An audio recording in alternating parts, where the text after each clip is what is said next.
December 2023, the ASTM ballot F2959 came out with hopes that we can save the zipline industry from more accidents. One of the braking system additions is spring brakes and friction brakes. Now, gravity braking is still there, which is kind of ludicrous. Gravity braking has problems. The problems are the weight of the rider. Because momentum increases as your zipline rider gets heavier. And most of that increase is after all these zipliners have reached the bottom of your zipline, which is the vertex.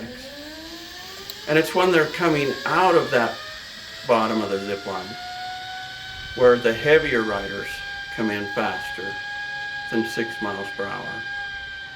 And often your lighter riders are much safer. Now that's the problem with two-wheel zipline trolleys. Two-wheel zipline trolleys have no brakes. And if you're relying on some other device, like this thing, or some other patron-assisted or staff-assisted brake system, it's only a matter of time before something happens. I'm going to show you videos of different accidents that I've investigated. Accidents that seriously injured the patron. It's unfortunate that these ziplines didn't incorporate a zipline braking system that was an emergency brake, because at 6 miles per hour, that arrival speed of 6 miles per hour requires an emergency brake. Now we know a little bit about zipline braking.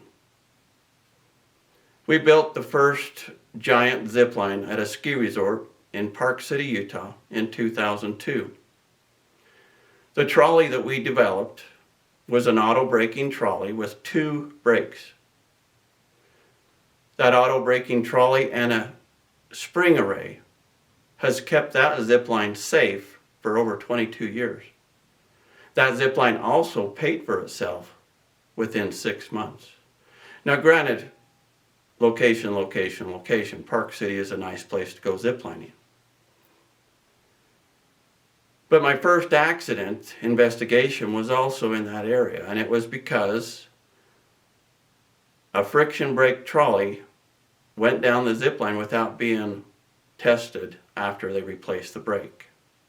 The patron came in extremely hot because the friction brake had not been properly seated and broken in after the replacement. It's always wise, if you replace a zipline brake on one of my trolleys, that you test it at least 2 or 3 times, preferably 3. And make sure that all weights of riders are coming in within a few feet of each other. And that's the beauty of our friction-based trolleys. One, they're fail-safe, meaning they have 2 brakes, so if one fails, you have another one. But we also actually want you to purchase a spring system to go along with that, to keep your zipliners safe. Things happen. I understand that. I owned a zipline. I had a zipline staff member put the trolley on backwards. We didn't realize that the trolley worked the same backwards. There was a slight amount of difference. Maybe a few feet is all. And that's when my second patent came through, 2013.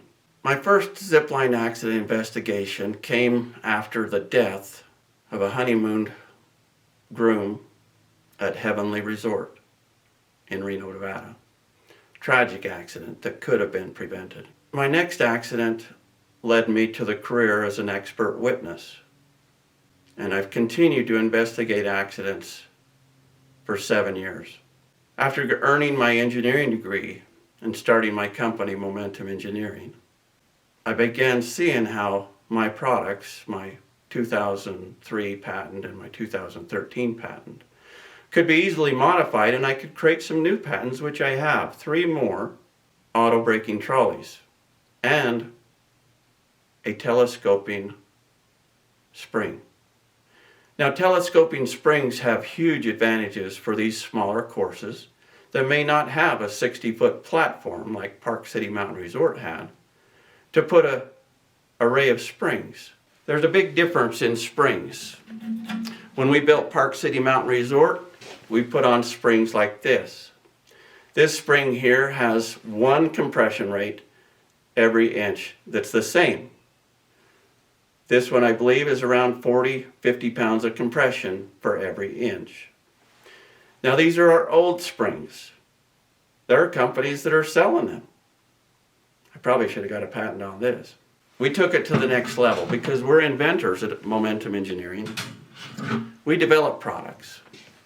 So we developed this telescoping spring. It has multiple compression rates. So you see how easy it is for me to squeeze the spring in the center? It's much harder out at the end. So you have a telescoping spring that the energy is absorbed from two directions. So it starts in the center and spreads out. This spring has a 1,000,000 life cycle. We recommend 200,000 cycles, or 4 years, before replacement. But for now, just know that we have solutions at ziplinebrakingsolutions.com. You can also see our YouTube channel, which has other insights that involve our industry. One of the industry insights I wanted to share with you is after I went to IAAPA in Orlando in October. One of the insights I want to share with you is my experience at the International Association for Amusement Parks and Attractions. This was a great conference. I was in the booth with American Adventure Park Systems, a company who has licensed my patents. They can see the benefit of adding a spring system to ziplines that are over 5 miles per hour, which is easy to do. I've been on ziplines that the elevation change between one tower to the other is less than 15 feet, and I reach speeds over 5 miles per hour. The interesting thing about ziplines is momentum is a huge factor if you're using two-wheeled trolleys. Two-wheeled trolleys are extremely dangerous. 15 accidents for every 100, and half of them are braking, and it's 99% a two-wheeled trolley that was the problem. Two-wheeled trolleys should be banned. They don't do any braking, and you accelerate at 95% gravity is what Petzl told me about their tandem speed. 95% gravity. Gravity is 9.8 meters per second, or 32 feet per second. That's how fast you fall. And if the trolley is capable of 95% of that, you're going to be coming in extremely fast. The beauty about our zipline braking systems is they meet the standards. And we've been meeting or exceeding the standards for decades. We go above it with our fail-safe trolley by asking our clients to add a spring system, because things happen. I owned a zipline. The zipline I owned, I had all kinds of different staff. And some of the staff don't pay attention. 2009 zipline that you'll see in the background, the Spanish Fork, we had this behemoth trolley. This was the same one that paid for Park City Mountain Resort zipline in 6 months. So the trolley, we learned, was capable of going down the zipline this way, but our staff member put it on 180 degrees different, and it went down this way.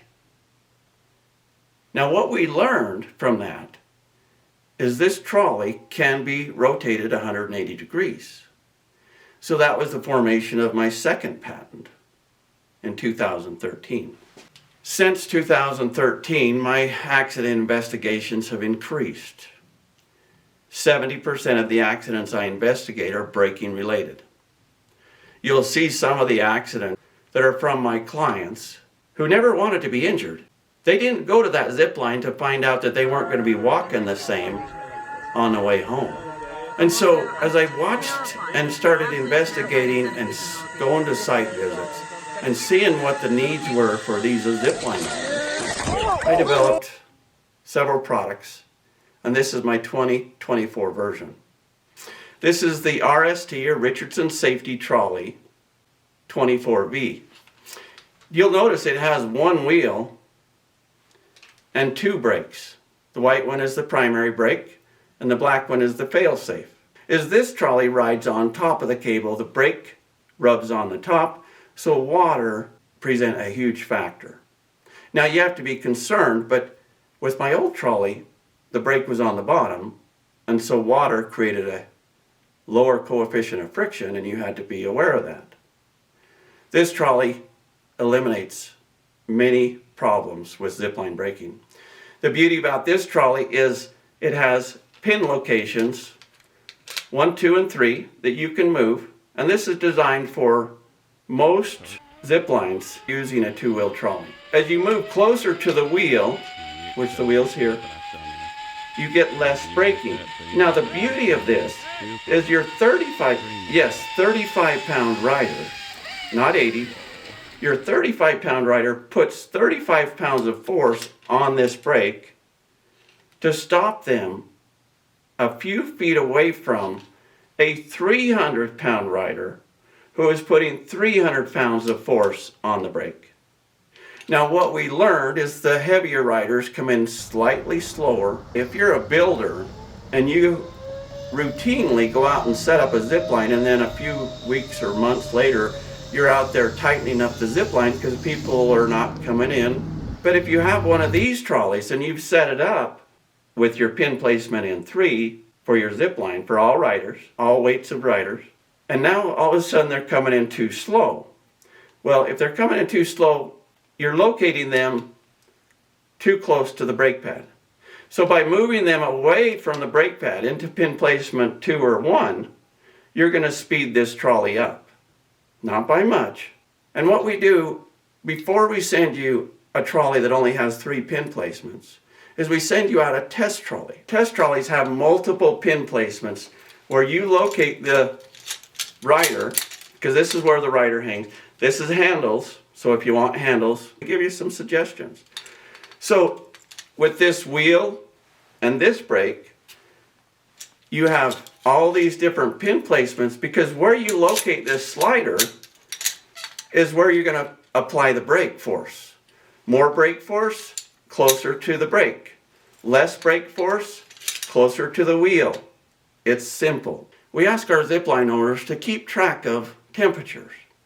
Most people don't realize that a 1/2-inch cable that is 1,000 feet long will shrink or grow 2 inches with every 20-degree temperature difference. You may have wondered why, when it gets hot, your lightweight riders are being rescued more often. And it's because your cable is sagging more. There's more uphill movement to get them to your platform. They're lower because the cable has stretched, and now they've got to climb up to that cable, and the lighter weight riders are not making it. And I've seen accidents because of this. The staff member's not paying attention. They don't realize that the lightweight rider came in, something happened. Maybe they're communicating with the wrong person. They don't even know that there's a patron on the line, and then they send somebody down. Now, with this accident type has occurred quite often, and there's ways around this. One of the ways that I recommend is a 3-to-1 factor of safety. Meaning, when you're ready to send your zipliner, and the guide at the bottom has said, okay, we're ready to send, then the guide at the top grabs the radio and says, we're sending the zipliner. And then take it one step further. Ask the patron if they heard the last guy at the bottom platform say it's okay to zipline. Some of the tragic accidents that I've seen are crashes into people. For some reason or another, their trolley stopped before they reached the platform, and the guide, who is not paying attention, says something like, are you going to send the zipliner? So then they send another one, because the guide on top doesn't realize that the zipliner didn't make it in.